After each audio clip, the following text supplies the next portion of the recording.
आज का वीडियो उन लोगों के लिए है जो कहते हैं कि हमने सब उपाय कर लिए, हर मंदिर हो आए, लेकिन शनि की 7.5 और ढैया ने जान निकाल रखी है। देखिए, आप शनि को शांत करने की कोशिश कर रहे हैं, जबकि आपको शनि को सिद्ध करना चाहिए। आज मैं आपको वो गुप्त मंत्र देने जा रही हूँ जो आपको इंटरनेट पर शायद ही मिले। वो मंत्र है शनि का काल पुरुष मंत्र। यह मंत्र आपके पिछले जन्मों के कर्मों की फाइलों को रीराइट रखने की शक्ति रखता है। राधे राधे, जय श्री कृष्ण। स्वागत है आप सभी का एक बार फिर से आपके अपने चैनल कर्म वेदिका पर।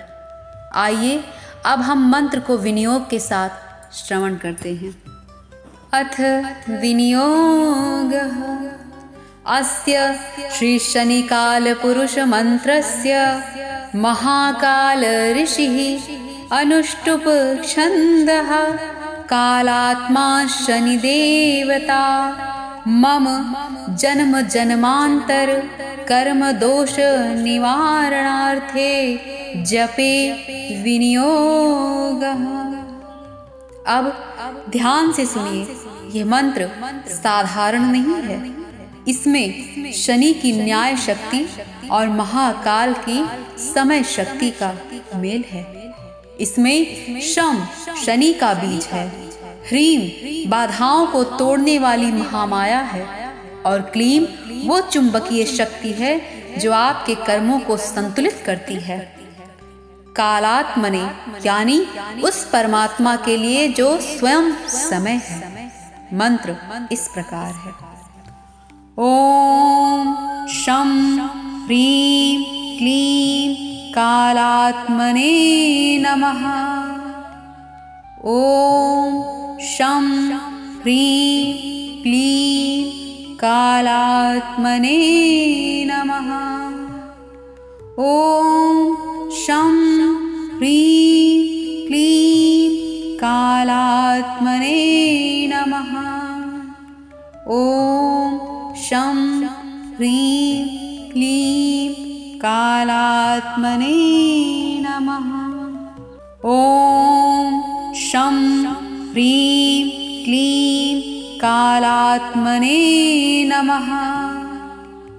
ओम शं ह्रीं क्लीं कालात्मने नमः। ओम शं ह्रीं क्लीं कालात्मने नमः। ओम शं ह्रीं क्लीं कालात्मने नमः। ओम शं ह्रीं क्लीं कालात्मने नमः।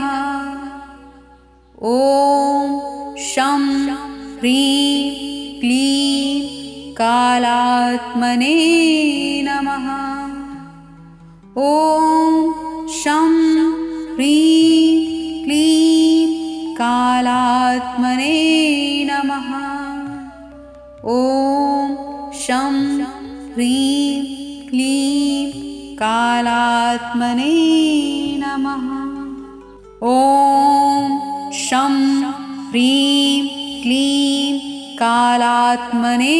नमः। ओम शं ह्रीं क्लीं कालात्मने नमः। ओम शं ह्रीं क्लीं कालात्मने नमः। ओम शं ह्रीं क्लीं कालात्मने नमः। ओम शं ह्रीं क्लीं कालात्मने नमः। ओम शं ह्रीं क्लीं कालात्मने नमः।